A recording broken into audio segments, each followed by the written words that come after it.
Fala, meus queridos e minhas queridas, sejam todos muito bem-vindos e bem-vindas a mais uma dica rápida com o professor Antônio. Pessoal, seguinte, hoje, continuando a nossa sequência de aulas sobre ondulatória, eu trouxe aqui um dos fenômenos da ondulatória mais importantes para vocês, que é o quê? Interferência ou superposição de ondas, que no fundo são a mesma coisa, tá? Interferência, superposição, beleza? Show de bola! Antes de falar desses caras, então eu vou colocar aqui, ó, o professor esqueceu de escrever, errou, e o editor vai colocar aí, né, brincadeira pra gente, então tá aqui, ó. Existem dois tipos de interferência. A interferência pode ser construtiva ou destrutiva, não precisa ser totalmente, às vezes pode ser total, pode ser parcial, ou seja, parcialmente construtiva, parcialmente destrutiva, beleza? Seguindo, o que é importante a gente entender para falar desses caras? Primeira coisa, antes de falar necessariamente de como isso acontece, a gente precisa entender o que é isso aqui. Fontes coerentes. Por que que isso é importante? Porque é o seguinte, a onda sonora, ou seja, o som, ele nunca vai interferir com a onda eletromagnética que é a luz, porque elas não são fontes que a gente chama de fontes coerentes. Por que que isso é importante? Eu só posso interferir ondas de mesma natureza, fontes coerentes, mas para ser esse cara eu também tenho que ter o quê? A mesma frequência. Então mesmo que agora, bom, então eu não vou brincar com som, vou brincar com onda eletromagnética. Eu pego uma frequência X, depois pego uma frequência Y e tento interferir esses caras, também não vai rolar. Então fontes coerentes são fontes de mesma natureza e que têm a mesma frequência. Beleza? Entendido isso, admitindo que as nossas fontes aqui são coerentes, a segunda coisa que a gente precisa olhar, eu falei um pouquinho desse cara na dica passada, corre lá que você pode ver, mas eu vou relembrar aqui, que é o seguinte, para brincar com interferência, eu preciso saber se as ondas que vão interferir estão em fase ou estão em oposição de fase. Professor, como assim fase ou oposição de fase? Ondas em fase são ondas produzidas iguais. Aí você olha pra mim e fala, não tá melhorando, né? Mas vai melhorar, dá uma olhada. Produzida igual, quer dizer que ela foi produzida crista com crista ou vale com vale. Só pra gente olhar um exemplo rápido, por exemplo, ó, estas duas ondas aqui, essas ondas estão o quê? Elas estão em fase. Crista com crista. Poderia ser a mesma coisa se esses pulsos estivessem para baixo aqui e ela tivesse o quê? Vale com vale. Isso são ondas em fase. Mas as ondas também podem ser produzidas em oposição de fase, ou seja, crista com vale ou vale com crista. Um exemplozinho só para você visualizar é essa ondinha que está aqui, olha só. Crista ali, vale aqui. Essas ondas estão em oposição de fase, beleza? Então, isso tudo aqui influencia na hora de estudar esse fenômeno da interferência. Entendida essa parte, vamos seguir um pouquinho. Aqui eu já mostrei mais ou menos para vocês como vai funcionar, mas o seguinte, aqui a gente vai falar primeiro de interferência unidimensional, beleza? Então olha só, aqui eu coloquei um pulso A, aqui eu coloquei um pulso B. Pulso A, ele está com uma crista, pulso B com um vale. Esses caras estão vindo um de encontro com o outro, olha a velocidade de propagação.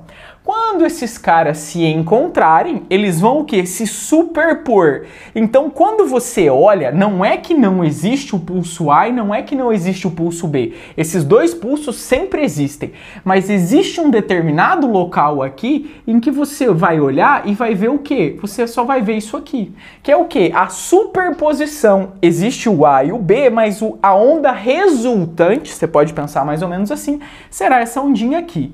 Por quê? Como eles estão em oposição de fase, o que vai surgir entre eles é uma interferência do tipo quê? Uma interferência destrutiva. Não é totalmente destrutiva porque eles têm amplitudes diferentes. Lembra, tá, pessoal? Amplitude, tamanho da onda. Se você reparar, este tamanho aqui, ele é um pouquinho maior do que esse tamanho aqui. Sempre em relação à onda e o estado estacionário. Lembra sempre disso, tá?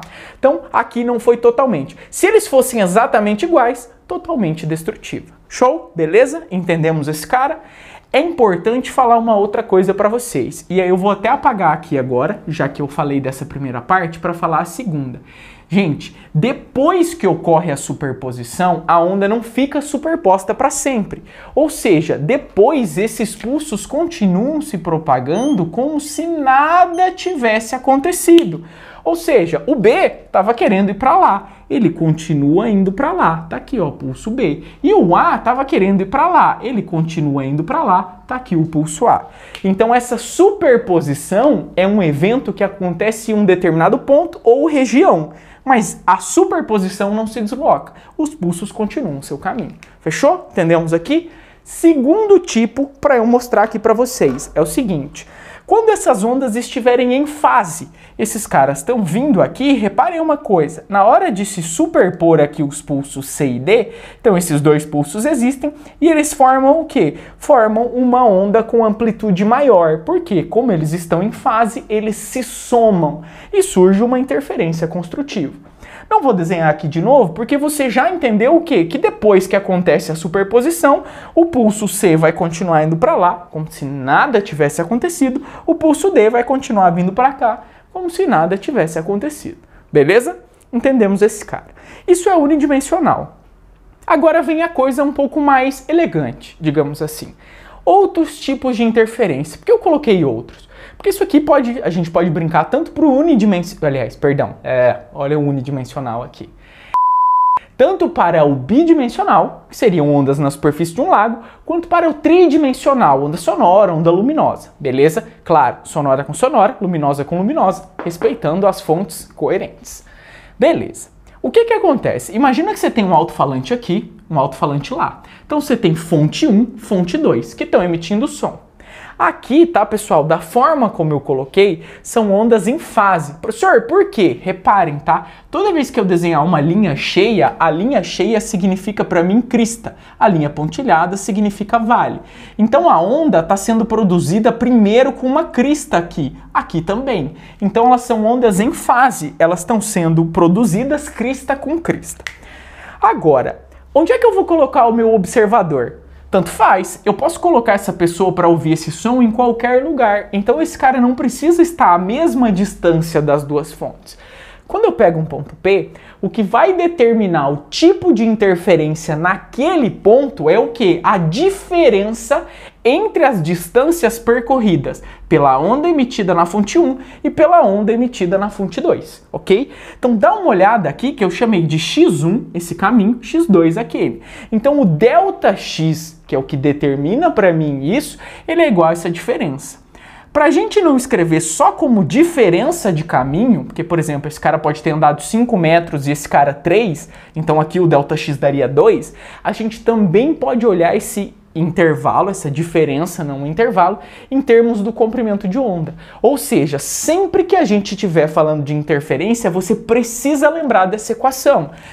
E essa distância aqui, ΔX, tá? A diferença de distância tem que ser o quê? N, que é um número pertencente aos naturais, ou seja, esse cara pode ser 0, 1, 2, 3, 4, número pertencente aos naturais, vezes meio comprimento de onda, lambda sobre 2. Professor, por que lambda sobre 2? Porque é exatamente a distância entre uma crista e um vale quando a gente está brincando com a ondinha transversal. Claro que isso também vale para a onda longitudinal. Aqui é só para ficar mais fácil para a gente enxergar, beleza?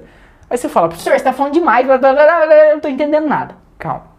Entendemos que a diferença de caminho pode ser escrito com um número natural vezes meio comprimento de onda.